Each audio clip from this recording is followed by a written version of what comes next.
Hi everyone, I'm Callen. Today's video is a walkthrough of how I made these character cutouts to go in front of my vendor booth. If you like this video, please click the like button. It helps out the channel. If you want to see more, click the subscribe. Let's get started. First, I go into the graphic design software. The go-to is Adobe Illustrator. However, I use Affinity Designer. This can be done in any design program that will display rulers and allow you to create straight lines. I first set a grid to 1-inch spacing. I place my image of Molly onto the page and begin to grid the image out, adding a line over each grid line. Once complete, I add 4 inches just as a reference to myself and save. Next, I do the same for Sophie Cat.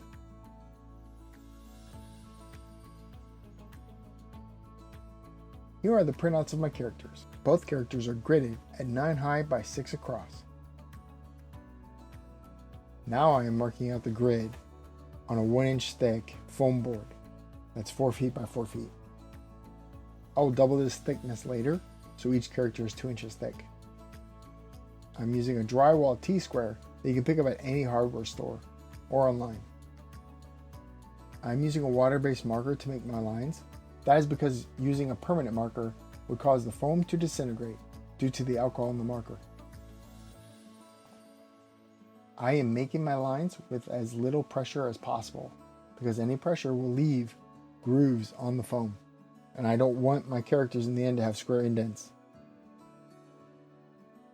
When scaled up using 4 inches to every 1 inch on my image, that ends up being 36 inches by 24 inches or 3 feet by 2 feet. Which is exactly what I'm looking for. Both characters will sit just a little higher than the tables in the booth, so they will function as a visual eye-catching prop, as well as a blocker from seeing the sides of my booth tables. Now I begin to transfer my images onto the foam. This is a quick process, and is why the gridding method is so efficient and easy for anyone to attempt. For Molly, I added the additional detail within the character, but it wasn't necessary at this step. I really just needed her outline to cut out. I did this for Sophie as well, however, not as detailed. I will fill that in later.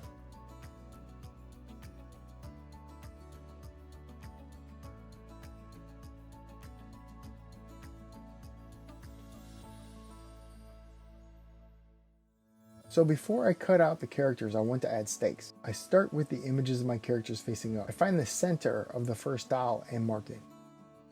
I position the center of the dial in the place where I want the center of the dial to be in my character, making sure to position it high enough to provide support, but not so high that it will not have enough stake to place into the ground. I want to bend each stake into a U shape. Now I use the grid on the foam to space out where I want both the bends to be. I use pliers to make the 90-degree bends. I double check the placement, adjusting as needed now that the bends have been applied. I have 18 gauge metal dowels I got from the local hardware store. Each are 4 feet long. Now I'm applying painter's tape to mark where the stakes extrude from the foam. I do use a permanent marker on the bottom edge of the foam. I line up the top of the tape part of the dowels with the marked parts on the foam.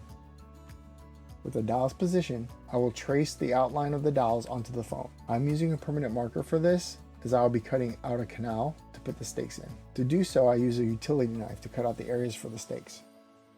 I cut a V-like shape, making sure to cut just on the outside of the lines. Here I am using a drill bit to clear out the debris. If your blade is sharp and you're not impatient, like I am, your cut shouldn't require us to clean out.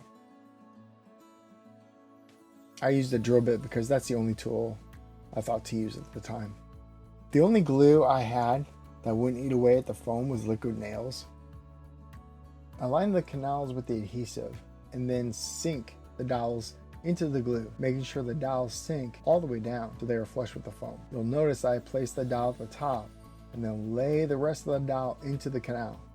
I apply a light pressure as I do this at the top of the dowel. Here I'm using a paint stick to help hold the dowels down. This next step is important. You will see that I'm applying the adhesive to the rest of the foam while the foam is on the ground. After I've added my adhesive, I'll place the other half of the foam on top of the first piece, bringing the thickness to 2 inches. Then I add weight.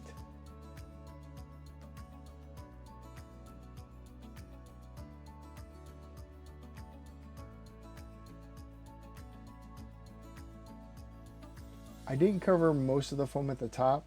This is because that area is dead space, and I'll be cutting it off anyway. Okay, it's been a few hours and the bond is strong enough to continue on to the next step. I'm taking a pool noodle and cutting sections to the size of the stakes. This is to protect the stakes and also to protect anyone moving the characters around. Now I'm using my jigsaw to cut out the shapes. I could just use a utility knife, which I will do later for the hard to reach places. Now here I'm using a utility knife. First I make an initial cut only a 1/4 inch deep or so. Then I go back over the initial cut, going deeper and deeper until I'm all the way through. It is easier on the knife and myself, and I have more control over the cut line. I repeat all these steps for Sophie.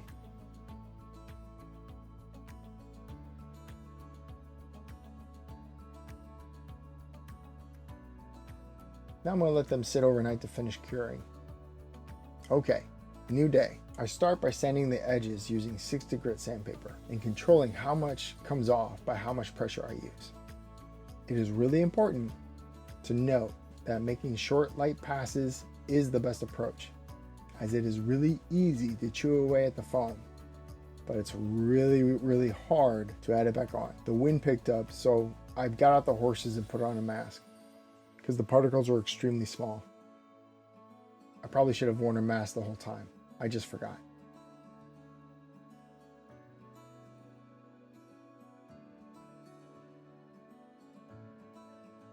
And here's my favorite part, painting. I start by adding the black outlines first. This is probably not the smartest approach, but I wanted to see Molly's outline, so I went with that.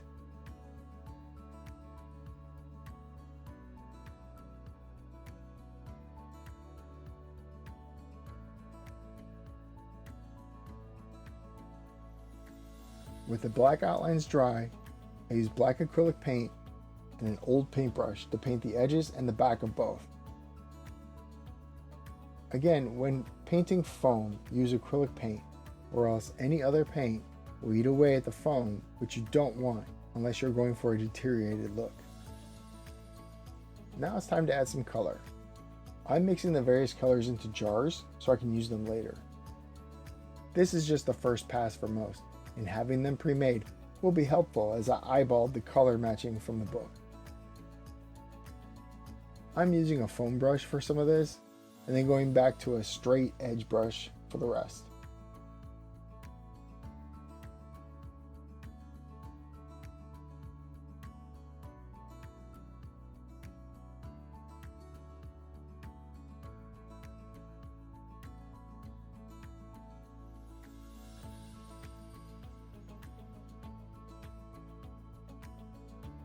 Here I'm applying the white on Sophie, but I noticed the krill and marker started to bleed through. Oh, we need to adjust that later. I also decided I want some space between the tail, so I used my utility knife to cut out and paint it black. Now I'm starting to trace back over the black lines to make them more defined. Molly is really taking shape, and I'm really pleased with what I am seeing.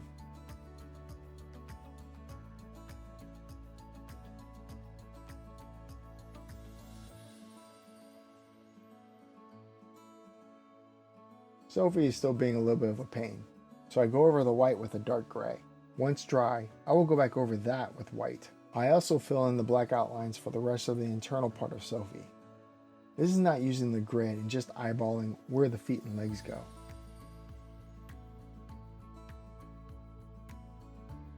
Here I fixed Sophie's chest area, and it looks much better.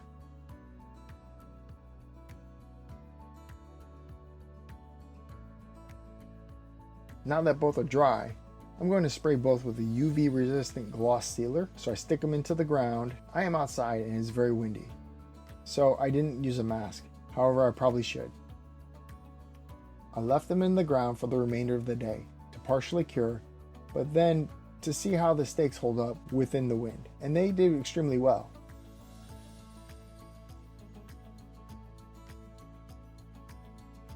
And here's the final product. Thanks for watching.